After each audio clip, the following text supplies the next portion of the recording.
it. How about a little heel turn?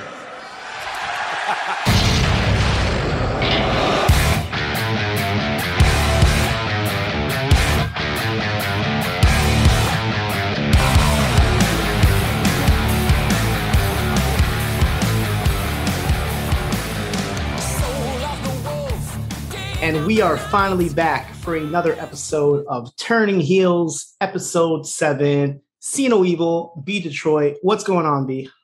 What's up? What's up, everybody? Listen to this show. Thank you for listening. Thank you for coming back. We're back again. It's been, 2-week break?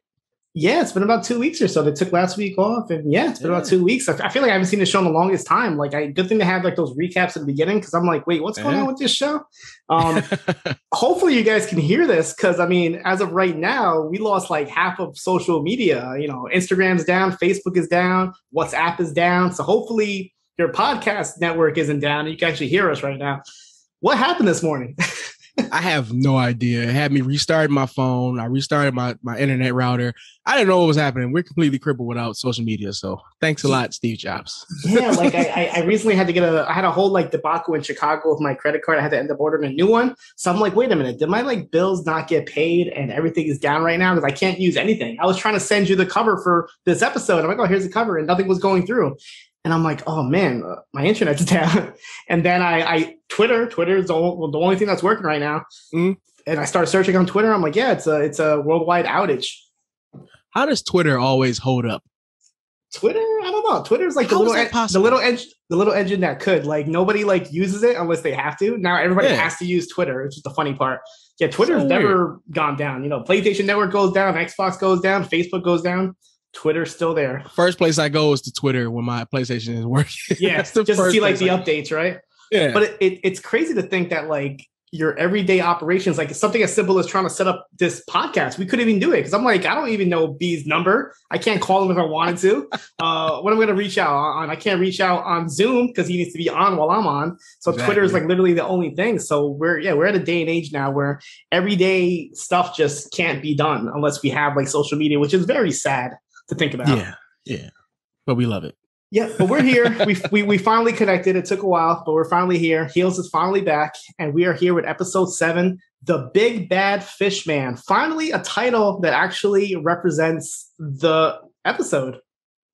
Last episode we said was it house show? House show, yeah. Kinda. It was in the house show. Those are all since now every episode has had a title that has to do with wrestling. This is the first one that has nothing to do with wrestling. Big Bad Fish Man. That's just his nickname. It's one of Gully's nicknames.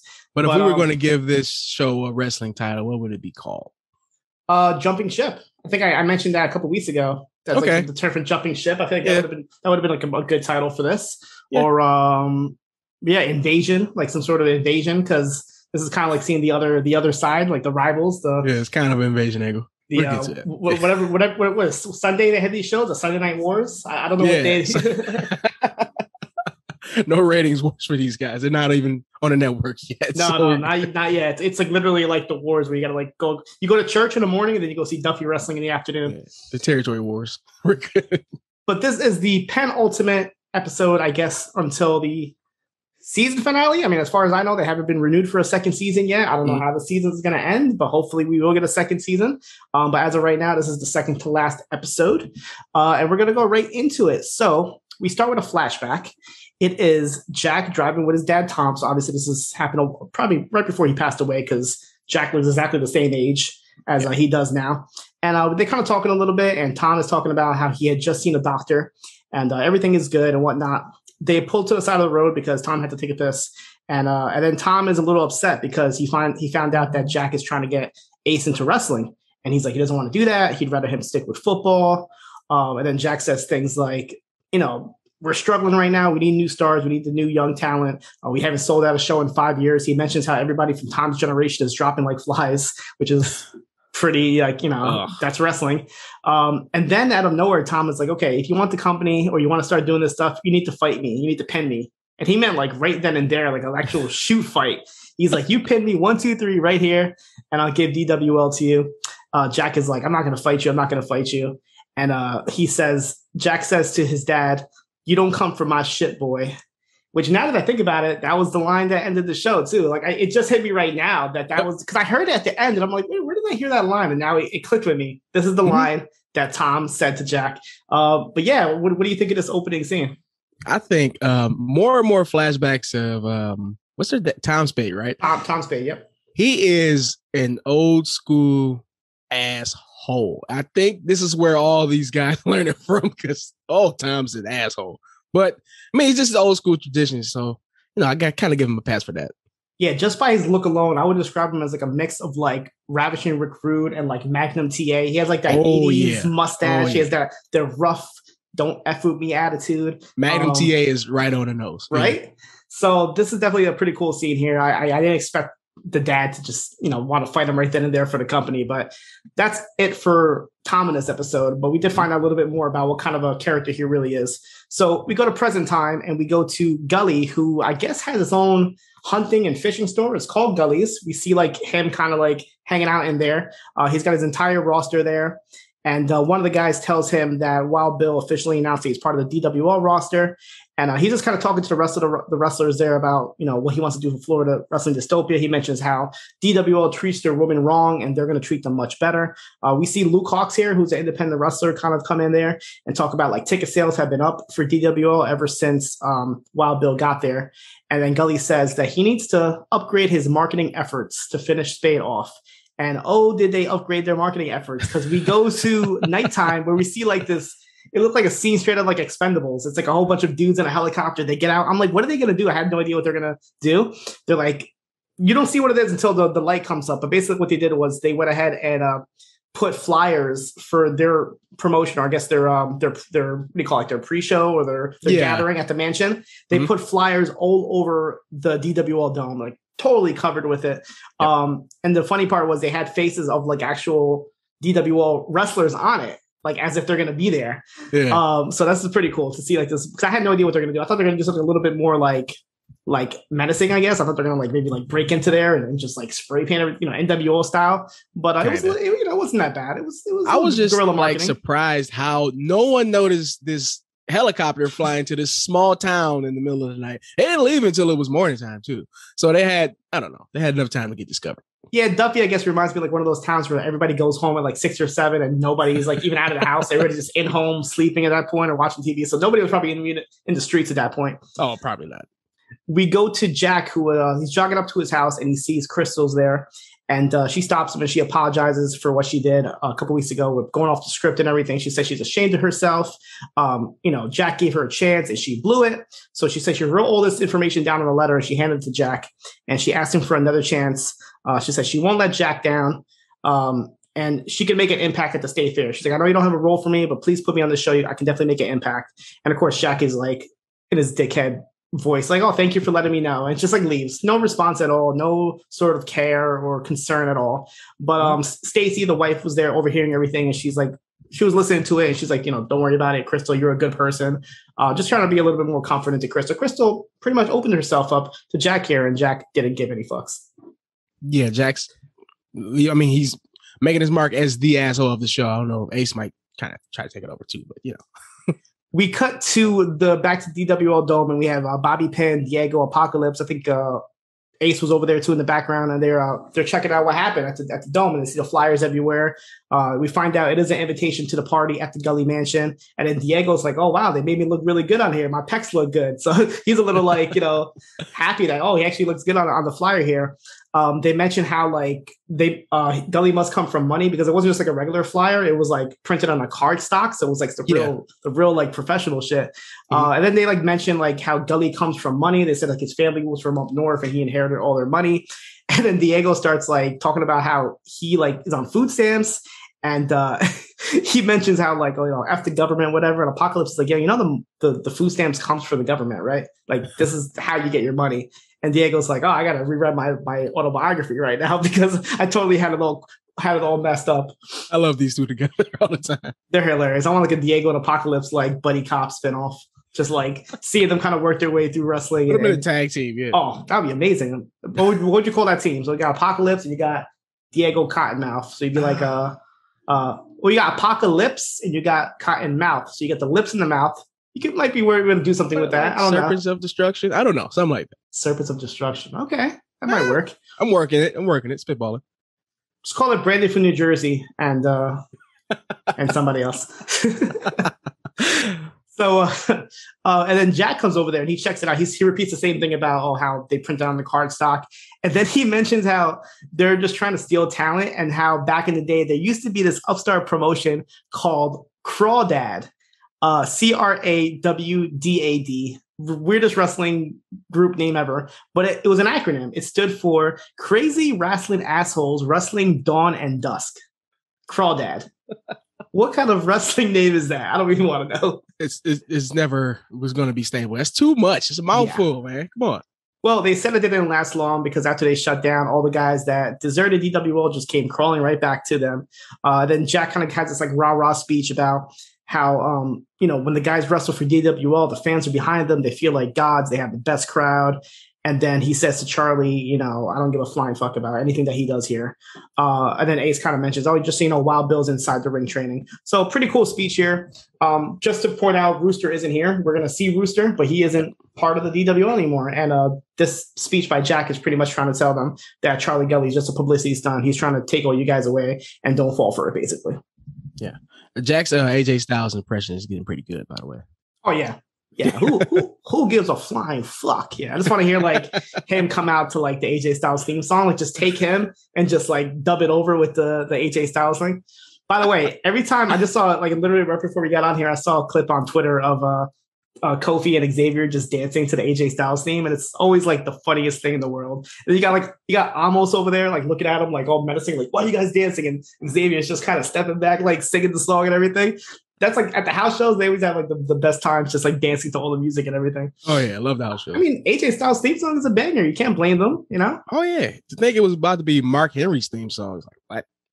Really? Yeah. I mean, I can kind of see that work. Kind of. It's similar to his old song, I guess. But yeah, AJ Styles took that and made it for himself. So I can't see anybody else with that song. So we go into the DWL Dome and we see while Bill's training, Willie Day is kind of like watching in the background. And then Bill mentions to Ace how like they should go to Florida now and beat up Gully, pretty much saying for what he did. He's like, I'm going to have some guy come in here and just, make a mockery of your thing. Let's go beat his ass for what he did. And Jack says, no, we're not going to do that. We just have to focus on the State Fair show. And then Jack says that usually he would write the main event, like the ending of the main event. But this time he wants to have a creative discussion with everybody and then take all their ideas and they'll make the final cut. So right away, Wild Bill is like, okay, well, I should win the title. End the story. That's it. And Jack says that he is considering dropping the title. I am going to drop the title. I've had it for too long. Like, I think there should be a new champion. So, of course, Ace and Wild Bill, who are also in this match, are kind of arguing back and forth about who should take it. Ace makes a point about how he's young. He's a new talent here. And if with him winning, people will actually come back and keep watching the show, opposed to Wild Bill just kind of being here for a quick buck or whatever. Yeah. And then Bill says something about giving Jack the gift of his ass. And you don't look a gift ass in the mouth because that mouth is his asshole. I don't know where Wild Bill comes up with this stuff, but I always have the most confusing metaphor I've ever heard in my life. I tried to write it down. And I'm like, what? Every week I have to write down something from it. I don't understand it, but it just sounds a lot better when he delivers it than me actually reading it. It's like, I don't know what I just said here. Basically, he's a gift. He's a gift ass, and don't look the gift ass in the mouth because the mouth is an asshole. He's not lying, but just so weird. Kind of. Yeah, I get it. I'm just like picturing it in my head. It just doesn't seem like a good picture. Yeah, the only thing I can really pay attention to is Bill had on a do-rag, and that was the coolest shit I've seen. He did. Oh my God, you're right. He's worn pretty much everything that any wrestler has ever worn. I guess what's with do-rags in wrestling? Somebody needs to bring it back. I don't know who. If I ever see Tony Khan come out with a do-rag, then that's he should dress up as Teddy Long. Oh my God, that'd be hilarious. That'd be a good episode of like Dynamite, like a Halloween episode, and they're all dressed up as like old school wrestlers. So Ace and Bill, they start pushing each other a little bit. Jack comes out and he kind of stops them and everything. So we go to this quick scene of Jack's son Thomas, who's in school, and he kind of like he has a hall pass. He's walking around. He's waiting online for a drink at the water fountain. There's two guys there, and he's like, "Hey, when am I going to get my drink or whatever?" And the little kid's like, "Fuck off," and he pushes him. And Thomas is like, you say that to me one more time and I'll punch you in the face. The kid pushes him and little Thomas Spade punches him right in the face. Like, whoo. Oh, hell yeah. Stone Cold Thomas Spade don't take no shit. This kid definitely wanted his water, man. Like, holy crap. Yeah. But good for him. Good for him for standing up for himself. That's right. He's an older kid too, so yeah. Good. Oh yeah. They said that Thomas was in the third grade. So I'm guessing his kids had to be in fourth or fifth grade. Big kids too, and he just went right for them. I mean, if my dad was a wrestler, I probably would be getting into fights too. Who knows? Oh yeah, definitely. You think this was Hook in school? Hook just in Long Island or yeah. Capture suplexes all over the place. Hey, that's how you got the name Hook, right? That right, Hook. We go to Staci, who's at her job at the Piggly Wiggly, and she gets interrupted by Eddie Earl and his wife. Eddie Earl, if you guys remember from way back with the guys that are at the church or whatever, but they're marketing the show by putting up their banners and everything.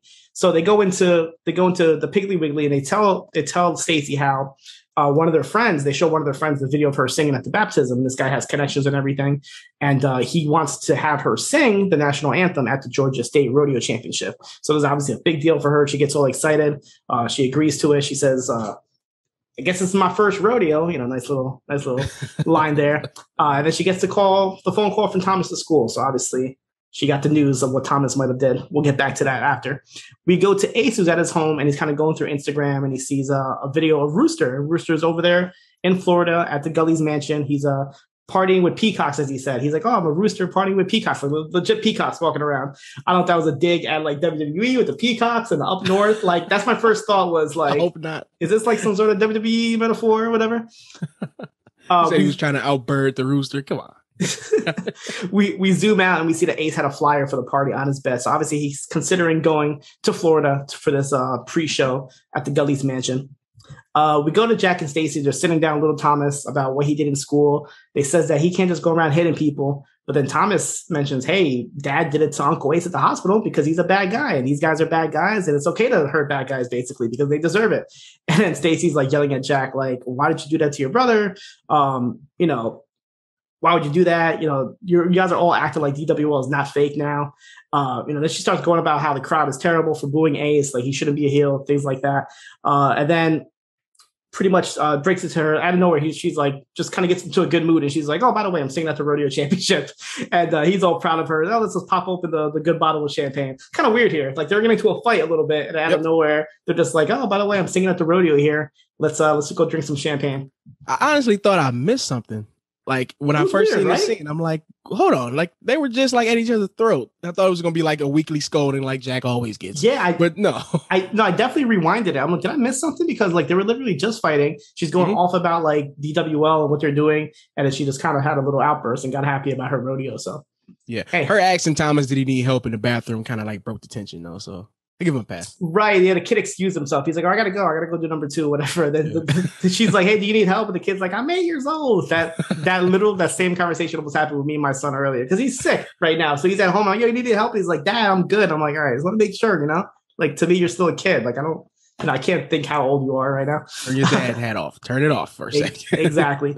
So we see Ace who's driving. It looks like he's on his way to Florida, and he kind of takes out his phone. He sees Crystal's number. He's considering calling her, but then he just puts his phone down. We go to Crystal. She gets a phone call. We're like, oh, it's going to be Ace. Nope. It's Bobby Penn. Bobby Penn sliding into those DMs there, giving her a FaceTime call. She's basically in the locker room while they're all in the ring having open tryouts right now. And Bobby's like, yo, get your ass in here, try out, come in here and kick ass. And she's like, fine, I'm going to do that. As he gets off the phone, Apocalypse is like, hey, when are you just going to tell her that you like her about Crystal? Don't waste your time. Girls like this don't stay available forever. Pretty much pushing to Bobby to kind of make the move on Crystal officially. So we go to the open tryouts and we see a couple guys training. And it's the first guy that we see is a guy whose gimmick is the dad. And he's dressed like a dad. He's got a blue button-up shirt. He's wearing slacks. He got the hair slicked back and everything. And I think it was Willie was asking, like, what's your gimmick? Like, what are you doing? He's like, I'm the dad. I'm here. I'm just an average dad with a passion for grilling, drinking beer, and kicking ass. I love it. There is a gimmick like this in the indies. I think his name is Dan the Dad. It's similar, but he doesn't dress up like to the full T like this. But if you ever get a chance, Google him. He just wrestles like a dad would. He's like, like I'm just here to fight, but I'm still a dad. So when I saw this, my first thought was, oh, it's Dan the Dad. I thought it was hilarious. They should have booked that guy then. Yeah, I was trying to see if he was an actual like wrestler, but I don't think he is. I think he's just an actor. But I was trying to see if there's an actually like person. They should have just cast the actual indie wrestler Dan the Dad as this role. Yeah. It would have been perfect. So then Crystal shows up, and Debbie, who's like one of the workers there, she's like, "Oh, don't worry about it. We got this. Me and Diego. Don't worry. We don't need your help. Whatever." And she's like, "No, I'm here to try out as a wrestler. It's an open tryout, right? Can I try out?" And she's like, "Yeah, go for it." And Debbie goes ahead and tells Willie on the side there. Willie's a little kind of like thrown off by this, like, okay, but they can't say no to her. She's over there. We show up. We go to Ace, who shows up at the Gully mansion, and it's just your typical party scene here. We got half-naked women walking around. There's drinks everywhere, drugs everywhere. We see a dude dropping an elbow off the balcony onto another dude who's on a table. And then we go to Rooster, who's there with like five girls, and Ace is like, "I'm here to just talk to Gully. Where's Gully?" And Rooster kind of points up to the sky, and Gully's over there just flying around in this helicopter. What do you think of Gully's mansion? This is what you think of when you think of like wrestling parties? Absolutely not. Gully lives like he made his money from selling cocaine. He does not live like a wrestler promoter or a guy who owns a fishing shop or anything like that. I honestly I'm kind of jealous, because did you see the size of that pool in that house? It looked like a lake. Yeah, this definitely gave me like Tony Montana, Scarface vibes with the whole mansion and the pool and everything. So Gully gets off the helicopter. He gets on Ace's face, like, "Oh, what's going on? What are you here for?" And Ace is like, "I'm here to kick your ass, basically, for messing with the DWL. Nobody does that to my family. Nobody offends my promotion." And then Gully kind of like tries to butter up Ace a little bit. He's like, "Oh, you're such a white knight. You drove all the way over here to defend your family. It's something your brother Jack would never do." And then he's kind of like, Ace is kind of like, doesn't want to fight him. He's like, "Oh, you kind of have a point there, but I'm not a white knight," whatever. He's trying to fight it, but he's trying not to. And then Gully's like, "Hey, just relax here. Have some beer, have some weed. Just relax, enjoy the scenery." And the crowd starts chanting, "Gully is God." Similar to like Foley is God, but Gully is God. Gully is God. So obviously everybody here is trying to capitalize off of all the goodies that Gully has to offer.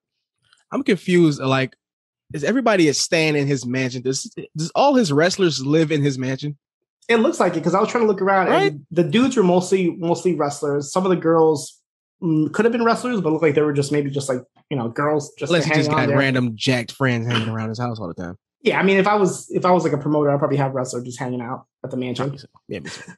So we go back to the tryouts, and we see Crystal. She's kind of sparring with the dad a little bit, and then Wild Bill comes in and kind of takes over. He's not impressed with the dad. So he starts fighting with Crystal instead. And looks like he's pretty impressed with Crystal. He's like, just go ahead and, do whatever you got to do. At one point, he even says, "Oh, that's some good shit," like in his Vince voice. Such good shit. And then he mentions to her, I think she does like a spitting tilt-a-whirl Hurricane Rana at one point. Yep. And he tells her to body slam him. And she's like, "I can't body slam him." And they kind of go to it. And she can't really do it, but she's definitely impressive. And Debbie turns around to Willie and says, "Why don't we have women wrestlers? Like, you see what she can do? Like, she's really freaking good right there." And Willie doesn't say nothing, but you can tell she's like a little impressed by her. So we go back to the office where Willie's there. Jack walks in, asks how the tryouts went. And she says, "There's one guy, the dad, he was pretty good." And Jack is like, "Yep, he's hired." Pretty much, like, just because he said he's good. He says, "We're losing too many bodies here. Rooster's, left. Big Jim retired. Bobby Pin got injured. And if anybody else is good that you say they are, we're going to, just let me know. We'll sign them." So Willie's like, "Actually, Crystal's really pretty damn good. And she has the it factor." And then Jack is like, totally not accepting this. He's like, "She's just a valet. I still can't forgive her for going off the script." And then Willie says, "You have to understand that these fans like Crystal. They like her just as much as Ace."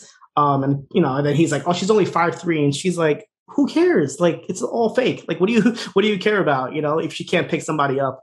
And then Willie brings up the fact that, like, shots fired here. She's like, "Does anybody actually think that Bob Backlund could really beat up Jimmy Snuka?" And I was like, whoa, that's controversial right there. Because Bob Backlund was like a legit shoot wrestler. Jimmy Snuka is Jimmy Snuka. But yeah. I think Bob Backlund could legit beat up Jimmy Snuka. What do you think? I don't know. I mean, Jimmy Snuka is crazy, but Bob Backlund, I feel like he can tie you up and wrestle you to the ground. This is true. He might be able to. You're right. He might be able to. She mentions the fact that, like, even though she can't body slam somebody, they could just lean in for her, just like Andre did to Hogan.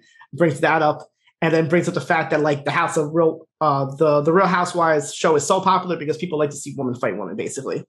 And then Jack puts his foot down. He's like, "No, I'm not going to do it. I'm going to protect my brother Ace. And then Willie's like, oh, that's so nice of you to protect your brother and not, put them together in the same angle. I wish you would have did that with me and Wild Bill, like kind of like saying, hey, protect your brother, but you don't care about Wild Bill being over here with what he did for me. So, but Jack is like, whatever. Wild Bill's good for business. So Jack just being Jack the asshole still. We go back to the Gully's mansion and we see Ace and Gully. And Gully says that don't worry about what they did to the dome. He's already sending people over there now to clean it up. It's just a prank, don't worry about it. And then he starts going, he's like, the one thing I got to tell you about Florida Wrestling Dystopia is it's F-U-N. And then Ace stops him. He's like, I know how to spell fun. And he's like, no, I was spelling functional. It's like he's like, no, FWD is functional, while DWO is filled with drama. He's like, it's the type of drama that my daughter would sit down and watch. And on cue, his daughter walks in, Lucy. Kind of like flirts a little bit, I guess you could say, with Ace. She's a good-looking girl. When I say daughter, she's not like a little girl. She's like a grown daughter. She actually tells her dad if she can like drive the Lamborghini or whatever. And he's like, how many drinks did you have? 2? Wait about an hour, then drive. No, the weird thing about that, she had on a sweater with him on it. With her dad on it? Yeah, really weird. That's weird. Really weird. Yeah, so like, was she just downstairs partying with all the wrestlers? Like, does the dad? Extremely weird. That's a little weird. Yeah. She gave me like Brooke Hogan vibes. Kinda, yeah. Right? With like, I'm pretty sure like her dad would let her party with him, and he probably wouldn't care about. She probably wear a sweater with Hogan on it too. So yeah. Well, let me not say he wouldn't care what his daughter does, because we all know he does care. We know, notoriously. He does have his limitations. But Lucy here, she kind of flirts with Ace. She's like, "Oh, I know who you are. I watch all your matches." That's it. Kind of walks away. You think there's gonna be more with these two? Like, as soon as I saw her, I figured something was gonna happen, maybe. But I don't know. She might be like just a loose character in there. Gotcha. I feel like they were throwing it in there to kind of like throw us off a little bit. Like, oh, is Ace going to have a new love interest? But it looks like that might not be the case. Mm-hmm. So Gully says he's pretty much hyping up Florida wrestling right now. And then Ace is like, hey, listen, DWO is killing you right now as well. We're selling out our tickets. We're doing really well right now. And Gully's like, listen, stop wasting your time down there. Your brother doesn't know how to use you. Come over here, be a star. You'll have your own merch. You'll make your own money. We'll give you the title belt, whatever you want. And then he brings up something called Rule 34, which I don't know if it's a real thing. I have no idea what this Rule 34 thing is. Really? You've never heard of Rule 34? No, it's a real thing? Actual factual. Okay, so Gully explained to me what Rule 34 is. And Rule 34 is where, I guess when you're popular, somebody online would draw you in sex scenarios. Is that what it is? Someone, if you have any notoriety, someone somewhere has porn of you on the internet. Somewhere. You might have to find it, but it's out there somewhere. That's just Rule 34. Gotcha. So he shows Ace a video of him and Jack. It's funny because Ace is like, at first he's okay with it. He's like, oh, is it me fucking Jack? Yeah. And he's like, no, it's Jack fucking you. And then he's like, he flips out. But it's like, you're just okay with the fact that you were on top of your brother, but now the other way around, you totally can't even look at it. Yeah. So I guess that's the thing. Rule 34. So if anybody ever brings it up to me, I might have to run away from that. Definitely. So then Gully keeps talking about how, like, dystopia this, dystopia that, how his promotion is so dark and twisted. And this is a really weird scene here. So Ace is like, why are you so dark and twisted? And so Gully brings up the fact that when he was 12 years old, he got sexually harassed by a priest. He literally said the priest put his hands on my penis.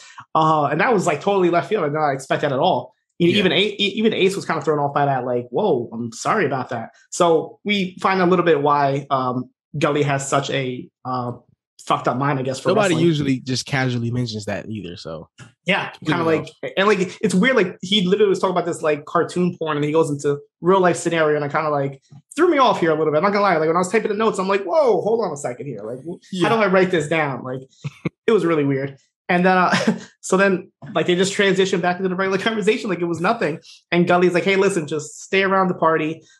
Make this decision for yourself. Don't let me make it for you. Just party here, have some weed, have some beer, and let me know what you want to do, basically. So we had this quick scene where Willie shows up to Crystal, and it's no audio at all. You just kind of see Crystal and Willie kind of talking, whatever. And this part is a little weird for me because it's going to come on later on in the show as well. But basically, like, Willie shakes Crystal's hand, and we are not sure if Willie gave her the job or didn't give her the job, because either way would work out for the show. We never actually have a definite answer. Me personally, I think she got the job. We see Crystal. She kind of looks a little upset, not upset, but she's kind of has, tears, could be tears of joy. But we're left under the impression that she didn't get the tryout. She didn't get the job. I personally think she did get it. What do you think? I think she did, but I don't think she got it in the role that she wants. Okay. Yeah. Okay. So you think she's definitely going to do something at the state fair? Yeah, she'd probably take a bump or two, but I don't think she's going to completely work a match. Yeah. Gotcha. We go to a quick scene with Jack. He's kind of checking his voicemails on his phone. One is from the state fair. Who needs insurance forms? Another is his actual shoot job. Remember when he worked at the actual, was it the lawnmower place? Yep, the lawnmower shop. Yep. He hasn't been on since episode 1 or 2. We haven't seen him go back at all. But the guy on the phone is like, hey, I need you to cover some shifts. Somebody is sick or whatever. And then Wild Bill leaves another voicemail with his ideas for the fair. And Jack just hangs up the phone and he's like, fuck. He just can't take all this shit. It's like, dude, you're the booker. You got to deal with all this stuff. Deal with it. This is the job that you asked for. You answer your phone too. You shouldn't have so many voicemails, Jack. Yeah, right? I need so many damn voicemails for. Wrong what you do. We go to Willie, who's at home. She's in a mess. She's drinking. She's old, whatever. Doesn't want to hear nothing. She comes into the kitchen and she sees cereal bowls and a mess everywhere. And she yells for her daughter, Robin. She's like, Robin, I told you to clean up this mess. Why didn't you clean it? And the daughter has a legit excuse. She's like, listen, I was in school. I set a reminder on my phone. Dad picked me up and I didn't have a chance to do it. And then Willie just goes off on her daughter. She's like, oh, you and your fucking reminders, da da da da. The dad walks in and she yells at the dad. She's like, oh, her stupid excuse about whatever. The dad's like, yo, relax. She's just a teenager. So Robin says something about trying to get all scientific about it. She's like, this is just the process of the teenage prefrontal cortex. And Willie cuts her off and is like, yeah, you better, this is the process of cleaning this shit up. Just cuts her off. I don't want to hear none of your shit. Yeah, mom lines for Willie right now.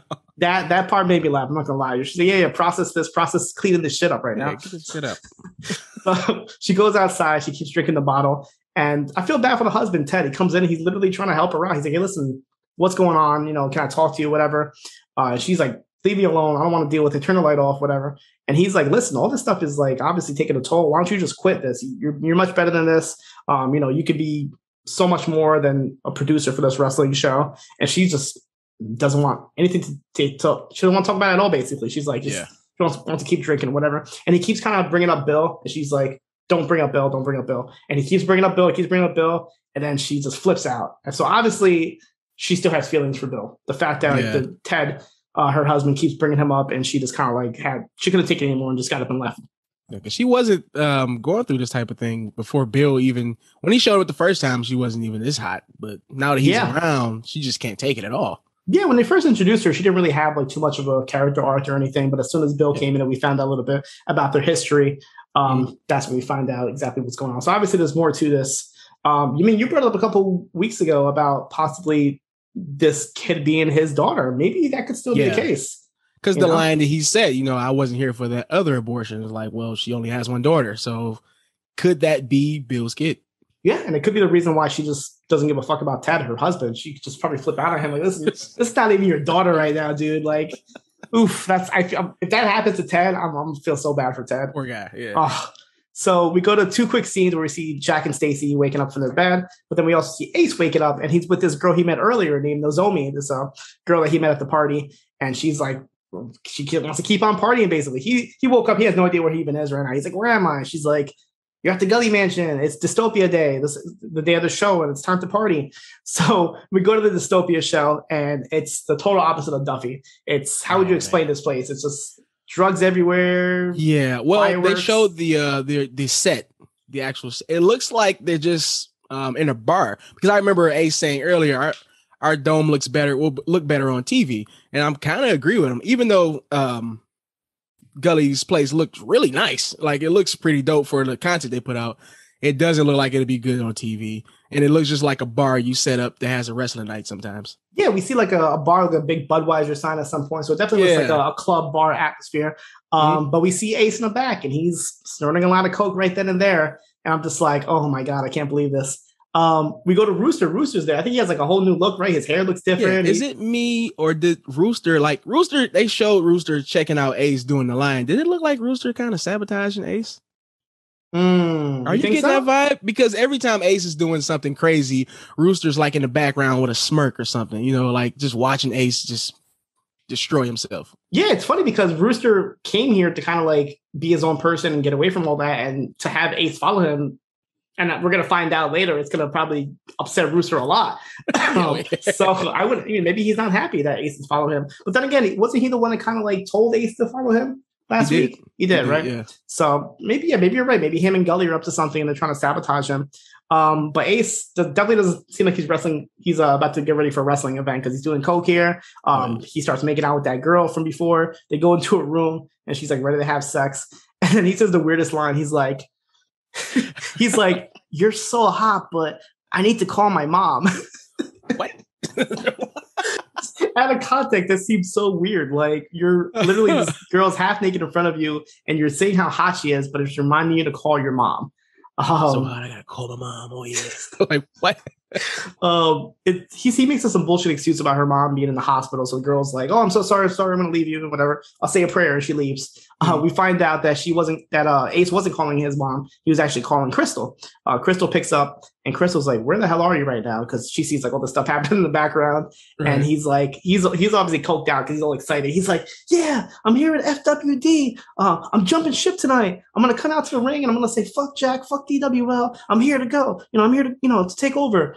And Crystal's like, "Okay." And he's like, "You should come over here too.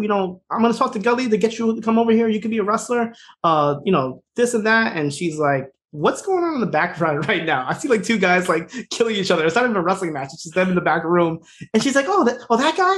Oh, that's just Bob Wired." And he fights with Barbed Wire. It's just like Bob Wired. Bob Wired. Meanwhile, Bob Wired is hitting the guy over the head with a beer bottle, for no reason in the background. Yeah, it's not even a wrestling match, I don't think. I think it's just guys just getting ready for the show. I don't know what kind of coke organization Gully's running over there, but Bob Wired. I'm surprised nobody's ever used that name before. Bob Wired. I know we had the one movie with was it Pamela Anderson or Barb Wire, like Barbara Wire? Yeah. Oh, well, we had a Sparky Plug, so Sparky Plug, Bob Wired. Yeah. So then he kind of ends off. He's like, "Hey, listen, just come to the mansion. Come to the mansion." And she's like, "Oh, okay, sure, whatever." So she hangs up and she doesn't go to the mansion. She goes right to Jack's house. And it's like, "Hey, Jack, just so you know, Ace is at the Florida Wrestling right now." And she kind of explains what he's going to do. He's going to come out and kind of like say, "Screw you, screw that." And then Jack is like, "Oh, thank you. But what exactly is your angle here? Like, what do you want out of this?" And she's like, "Dude, what the hell? Like, I just care about DWL and I care about you and I care about Ace. Like, why does everything have to be an angle?" Like, and she's right. Like, dude, she's literally like helping you out right now. And you're still like thinking, like, he has this wrestling mentality. Like, "Oh, you're doing this because you want something." Everything's, you know what I mean? Work. Everything's a work with Jack. Everything. Jesus Christ. So this part was hilarious. So Jack goes back into the house and he gets his jacket and his keys and everything. He's, like something's really like wrong. And Staci and is like, what's going on? What's going on? And he's like, "Oh, it's Ace. It's Ace." And she's like, "Oh my God, what happened? What's going on with Ace?" And he says in the most monotone voice, he's like, "Ace is in Jacksonville with Charlie Gully from Florida Wrestling Dystopia. He's my biggest rival and a mortal threat to the DWL." And Staci's like laughing like, "Dude, seriously? Like, I thought he got hurt. Like, you're talking about this for other wrestling thing?" And the way he said it was like in a promo way, like, "My biggest rival and my mortal threat." Like, who talks like that to his wife? A villain. That's what he sounds like. He snapped right back into Oliver Queen arrow mode. He's my biggest rival. Exactly. My mortal threat.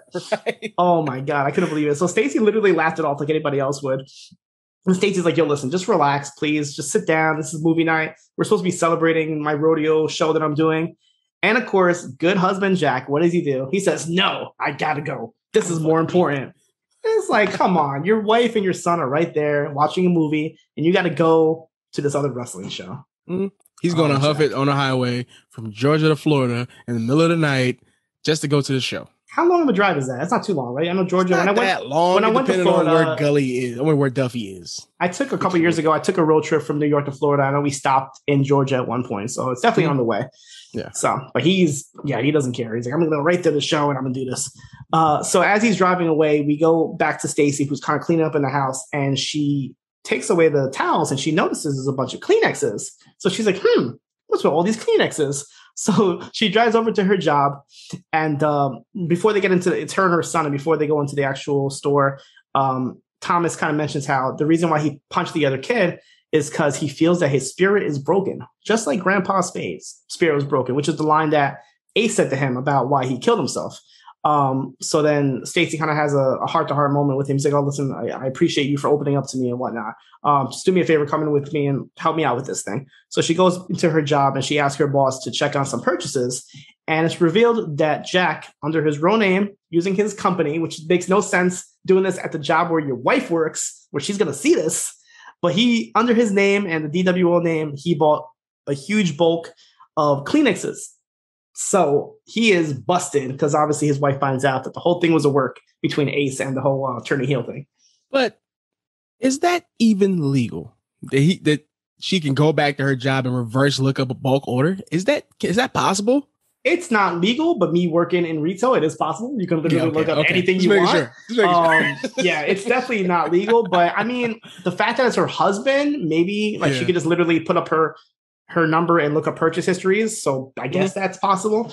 But Jack, come on, Jack. If you're gonna do this, don't use your real name. Don't go to the local Piggly Wiggly, the only one in town.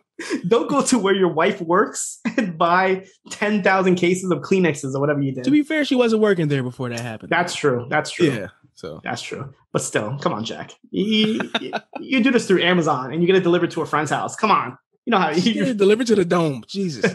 So we go to the Florida Wrestling show and Jack shows up in his most incognito costume with the hat down low. That's right. Oliver's here, ladies and gentlemen. Oh God. It's like I hate when they do that. I hate when they do that in movies. Like he did the same thing in Arrow. He would put the hood like over his head. It's like, dude, we see your goat, we see your beard. We know it's you. You have the same voice. You walk exactly the same. You wear the same shoes. Well, Superman just puts on glasses, so that's true. But he's basically trying to sneak into this show wearing a baseball hat on. But he still had to buy a ticket, right? Like I'm sure they had to check him at the door. I don't know. No, he just hops the guardrail too. So we go to the actual, not like Sting though. Did you see Sting trying to? That was great on my show. That was hilarious. He's like, I'm gonna. Never mind. Let me just open this open. Yeah, I mean, we saw Stephen Amell was at the. I don't think we spoke since, but he was at one of the wrestling shows recently. Yeah, he was there, Arthur Ashe. Yeah. So maybe he can come in and do something one of these shows. Who knows? Hopefully. So we go to the actual Florida Wrestling show and you see Rooster. Like I said, he has new gear. His hair is a little different, and he's having a hardcore match here. So totally not the style that we're used to with Rooster. He's actually fighting Luke Hawx, who I mentioned earlier, independent wrestler, who in the credits he is credited as The Hole. That's his wrestling name, which I'm pretty sure we heard in one of the prior episodes. I think Gully was talking about The Hole. So it's Rooster and The Hole having a hardcore match, and Rooster hits him with a cinder block. And then he finishes it off by doing a senton on top of him, on top of the table, gets the win, wins the title. I'm guessing it's the Florida Wrestling Dystopia world title.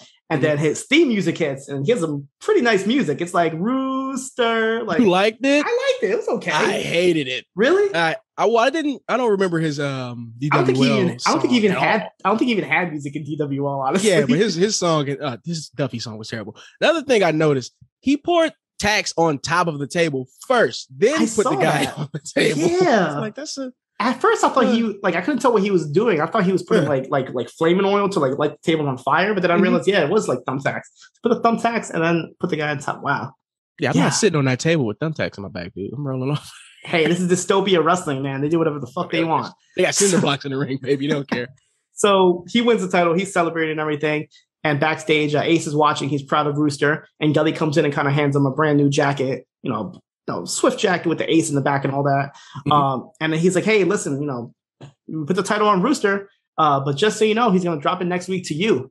We're going to do a pop-up show the same night as the DWL State Fair, and you're going to win the title. And Ace is like, whoa, hold on there. I don't need the title that soon. And we should build this feud up a little bit more. And also, Rooster deserves this title. Like, you should have just taken it off of him. And Gully reveals his true motive. He's like, listen, Rooster's the bait and you're the fish. So yeah, we find out exactly what the reasoning why they put the title on him. Poor Rooster. Rooster thinks that he was promised the run here, the title, and they're going to take it right off of him within a week. Not cool. And that was Rooster's first match. Yeah. His first match there. He's going to take it off of him in a week. So Rooster walks in, he kind of goes to Ace and he's like, yo, top that, little bitch. It's like the famous line. Well, I forget what the line is that they always say. Like when it was like NXT and WWE, there was like a line they would say like, oh, follow that or some shit like that. Like follow that motherfucker. I think it was that. I think it was follow that. Yeah. Yeah. FT. Yeah. So yeah, man, poor Rooster. Like I feel bad for him, but we're going to find out if this is actually going to happen now. Yeah.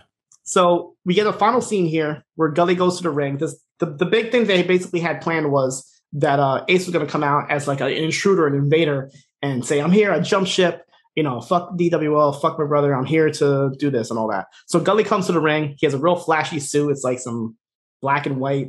I don't even know how to explain it. It's like some sort of Picasso-ish. I don't know what's going on with He's dressed like a coke dealer. I think he's a coke dealer. He's not. Oh yeah, he's Gully. So then he started talking about how there's been rumors in the wrestling world about a visitor coming from out of town. So the crowd automatically starts chanting Ace, Ace, Ace. So obviously these fans are part of the internet wrestling community. They read the dirt sheets. They know what's going on. They know about Ace.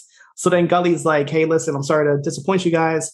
But this is not going to happen." When they always kind of try to calm down the crowd before revealing the big surprise.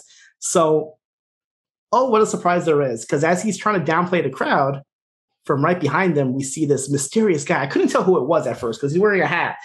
I really couldn't tell who it was. I thought it was maybe like CM Punk. Maybe it was Daniel Bryan. I couldn't tell who it was. But no, it was Jack Spade. Whoa, I couldn't believe it. I thought it was going to be Moxley or something.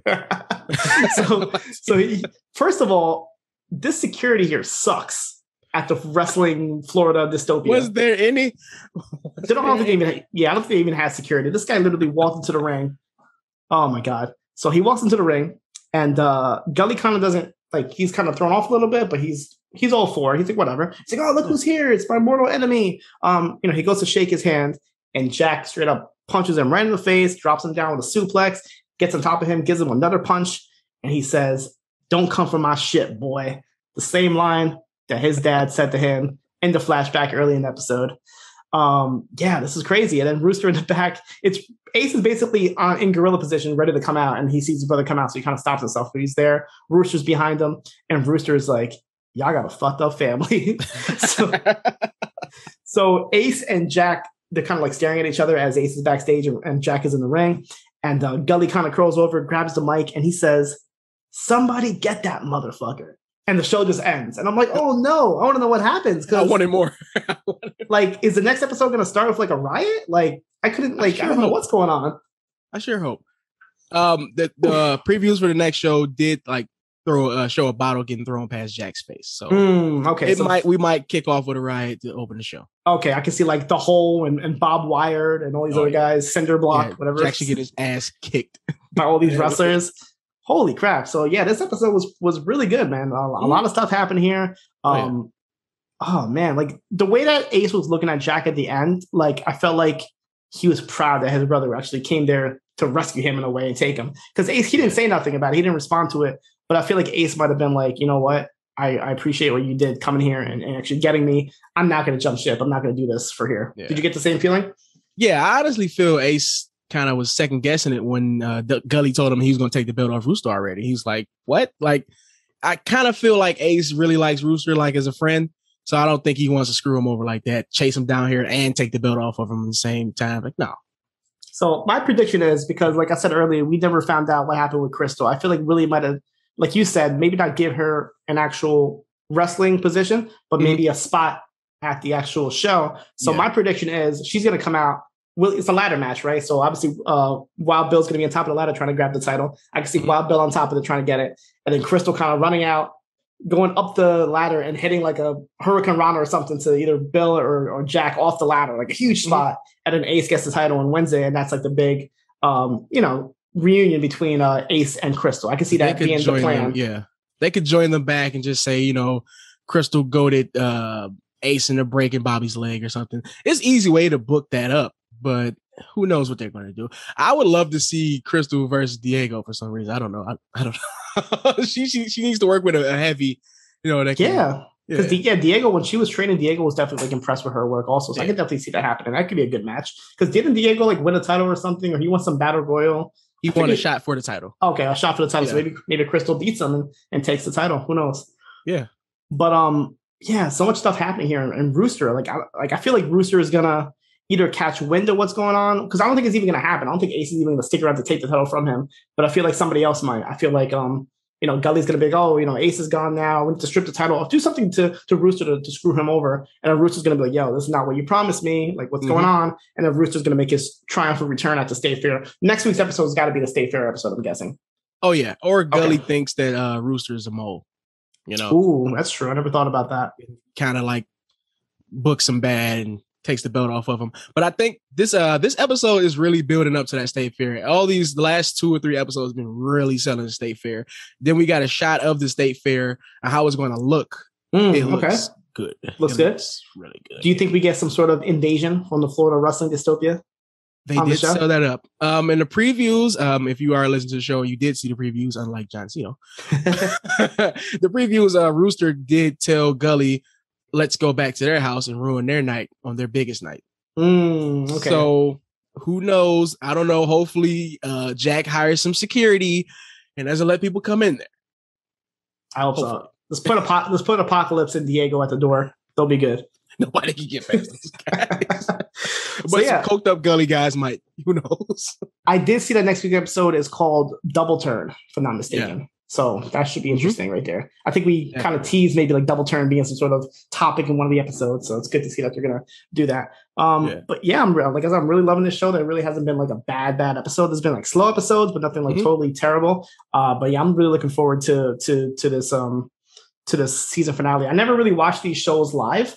But I might actually try to watch the finale live for once. Just to see I purchased the Stars Network through my cable programming. And so I have to watch it live now because after episode 6, they stopped letting me watch them early. Oh, okay. So yeah, I had to watch this show live last night and I watched it again this morning. So it was pretty cool. Yeah. Yeah. The reason I don't see the previews is because I don't have Stars. So I have to watch from like alternative means. And they never have the previews. They just kind of cut off at the credits. So I can't, So it is what it is. I understand. But that's it. Good episode, like I said. Do you have any other predictions of what's going to happen in the season finale, or what would you like to see happen? I want to see a lot of wrestling on the season finale. I want to see almost the entire card, if we can possibly. Some more cameos. Get the big LG in there again. Maybe Ricky Rabies. Maybe if he's not on the card. They mentioned Ricky Rabies. They mentioned when they were talking about the card at one point. They didn't mention his name, so I can see maybe him popping up. So hopefully he's booked. I do want to see a lot of wrestling though. Hopefully just a couple more matches, maybe a Diego match, Apocalypse match. Who knows? Yeah, because this is supposed to be the big event. They only really have one match that they promoted so far. So we might spend a whole episode in Gorilla. Who knows? Yeah, or it might be like one of those things, kind of like a Rocky movie situation where like the last 20 minutes is the actual match, like legit show the whole match. I would love that. That'd be great. Yeah, that'd be great. Oh, that's it for this show. Any last thoughts? Anything you want to say before we go? No, just hopefully when social media is back up, follow me on like Cool Game Big B and everything. Who knows? By the time this show goes on, there might not be any social media, and this might be the lost show that you can never hear. It's the end of the social media world as we know it. But it's not the end of us, because we'll be back next week, one way or another. Even if we got to like send the show to your house on VHS format or something. I don't know. We're going to go back to analog days here. We coming to your house. Real quick, did you watch the last episode of Wu-Tang? I absolutely loved the last episode of Wu-Tang, and I can't wait for the next episode. That episode was so good. I don't want to spoil it, but like you literally went inside the mind of RZA and the other members. Like it was done so good. And I'm just like, holy crap. That was the most like innovative way of showing a producer make a beat. Because if I'm not mistaken, you're more of a Wu-Tang historian than me. Yeah. Is the original beat? Because I think I've heard that before, like on a B-side or something. So they did release that, right? No, that beat was actually, I read somewhere that beat was actually created specifically for the show. It's not saying that wasn't the case. Maybe RZA did have a different beat, but that version was never released. There was like all other versions of Protect Your Neck released, but that one wasn't. It actually wasn't that bad. But then when I heard it, I'm like, but this is not Protect Your Neck. This is not the song that. Not at all. Exactly. Yeah. So I'm like, what are they doing here? That you find out they kind of mix it and switch it up a little bit. But yeah, I can't wait for the next episode. Dope, man. Season finale of go ahead. I love the walk the Ghostface did to the booth. Oh yes. Like oh my God. It was so cool. The creative, like the artistic design in this episode is kind of blowing every show that I ever seen, like hip hop wise, out of the water. Like that was amazing. Whoever chooses like the Emmy Awards or best episodes, they had to look at this specific episode as like very creative. Like it's the things they did on this episode was so good. So good. Mm-hmm. Shout out RZA. Shout out to the RZA. But yeah, we got that happening. The season finale of What If. I don't know if you've been watching What If. Watching What If. Yeah, that last episode set up a big finale. So yeah, a lot of good stuff happening. Mm-hmm. Did you watch Venom? I haven't checked out Venom, but I got spoiled at the end. So yes. Okay. So I was gonna say like if you could just watch that ending scene, you don't even have to worry about the movie. Just watch that. Oh yeah. I haven't checked out the Soprano movie either, but I'm getting to it soon. So yes, I watched it, and actually, thank you for reminding me. So by the time this is up, you'll probably see the link for me and Braden because we're supposed to be recording a review for the Many Saints of Newark as well. So look for that on postwrestling.com. Watch that when we get done with this. Cool. There we go. Awesome. Thank you, B. Thank you, everybody, for listening here. And we'll see you guys next week for the season, with a question mark, finale of Heels. Peace.